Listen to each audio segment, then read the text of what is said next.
First of all, I'd like to thank the panel for this opportunity. My name is Patrick Mendez. I'm running for Assembly District 17. I have my pledge here. I'm very proud to have signed the pledge. I'm a veteran, 9 years in the United States Army Reserve. I'm a husband, father of 4, and I'm currently a peace officer for the state of Nevada. I'm a fiscal conservative, and I believe that we're headed in the wrong direction. We need to keep the opportunities that my parents came to this country searching for, and I believe that when I get to Carson City that I'll be fighting for everyone to have the same opportunities that my parents have enjoyed, and subsequently my family and myself have enjoyed.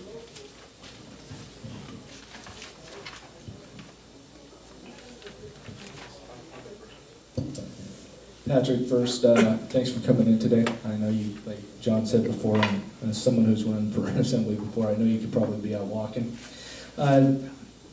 My main question I have for you is, what specifically is the incumbent doing wrong? Because if he wasn't doing something wrong, then I don't understand why you'd be running. That's the first part of the question. And the second part of the question is, was there one thing or one experience that you've had that got you passionate and said, you know what, it's time for me to take that leap into running for public office, because it is a very challenging job? Thank you for the question. For the record, there is no incumbent in District 17. Stephen Brooks is the assemblyman for District 19. He moved to my district, and he's looking to represent the 17th district for some reason. Okay, thanks for that correction. Sorry. No, that's no problem. It's something I want to set straight. There is no incumbent. The reason that I decided to run is because for a long time in District 17, we didn't have representation. You write letters, you call Kelvin Atkinson, and the response is lacking. And so what I want to do for the people of the 17th district is when they call my office or when they contact me, they talk to me personally. They have access to me, my cell phone number, my email, and they talk to me directly. Thank you. Okay. What is it again you do for a living? I'm a state correctional officer. Okay, thank you.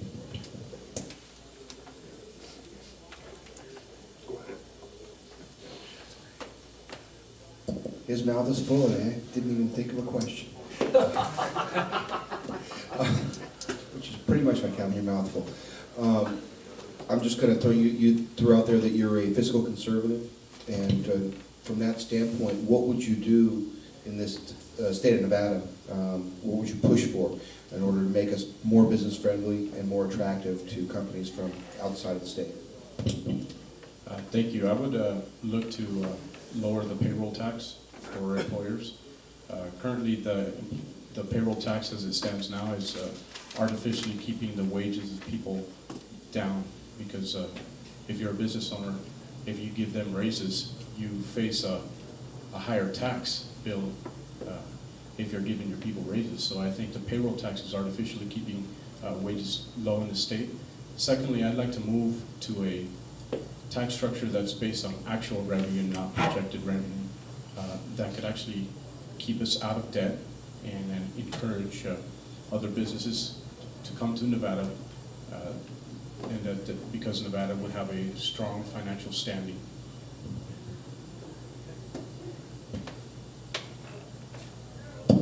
I can talk now. The Nevada law requires one school district for each county, giving us, what's it, the third largest school district in the country.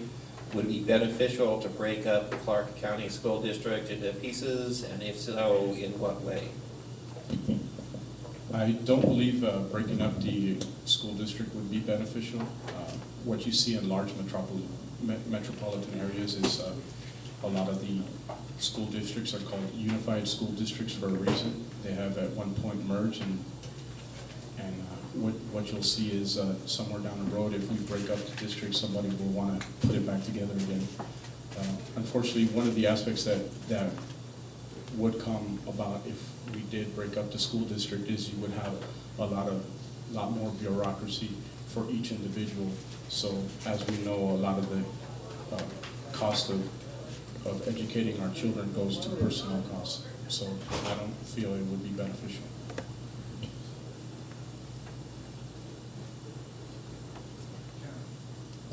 Mr. Mendez, thank you for coming. Would you support a broad-based tax? And if so, how would you implement, and if not, why? When I hear the words broad-based tax, I think of tax everybody else except me. So I thank you for your question. So no, I don't support a broad-based tax. I would actually look to cut taxes, and if not, eliminate them completely. I feel like it's wrong that a business owner has to go through 6 months before he could start collecting his first customer invoices from his business, and that's wrong. I've spoken to many business owners in my district, and one of them says that he's got to wait until 5 inspections to actually conduct business. Another one had to wait 6 months to open business. So I would like to get away from going to the government to seek approval for conducting business.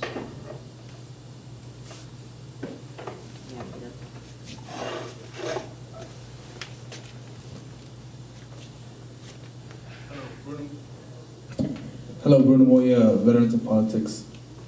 Thank you for coming. My question is relates to the incident that happened in Afghanistan with Robert Bales. What is your viewpoint on that?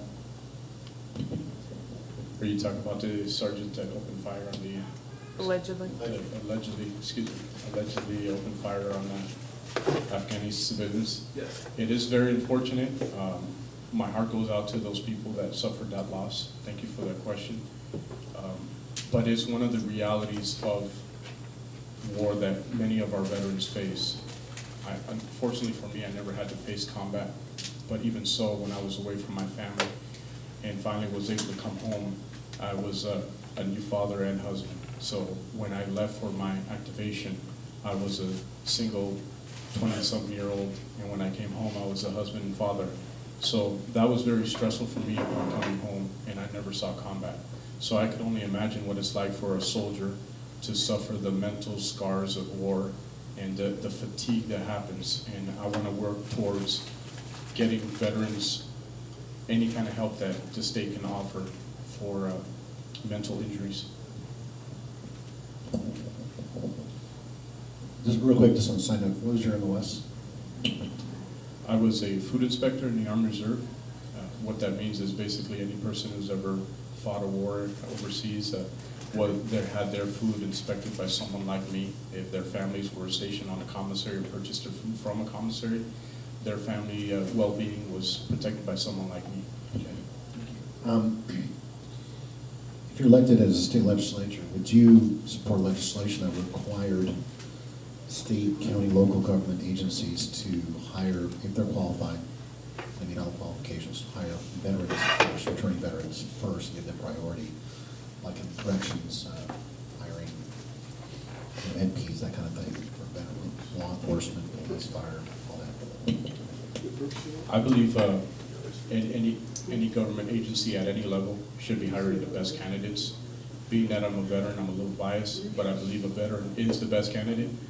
So yes, I do believe that state agencies and other local governments should be hiring veterans first if it's the tiebreaker.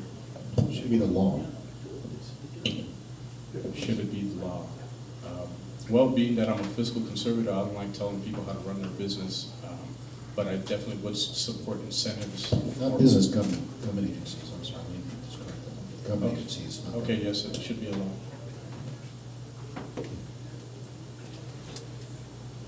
Sorry, I misunderstood that. You didn't even treated fairly by this group? Absolutely. Oh, guys, so you're sitting back there, the quiet one, okay. We're starting the timer on your question. I'll try to go along with the theme that's been going on during this whole conversation. One of the things that faces small businesses here in Nevada, especially Clark County, is the hiring of illegal aliens. and was wondering what your thoughts are on the laws that are being proposed to make it more difficult for illegal aliens to live here and have jobs here. Okay, well, being a correctional officer, I see a lot of illegal aliens in our prison system that have resorted to illegal means of providing for their family. Many of these people come here for opportunities. Many of these people come here to work. I think we should make it easier for them to work. That is a federal issue. I'm not sure there's much we can do at the state level, seeing as how every state effort to try and improve immigration at some level is being overturned and challenged by the Department of Justice at the federal level. Thank you. Thank you for your time. I know you could have been other places this afternoon. We do appreciate it. Thank you for very much. coming. Thank you.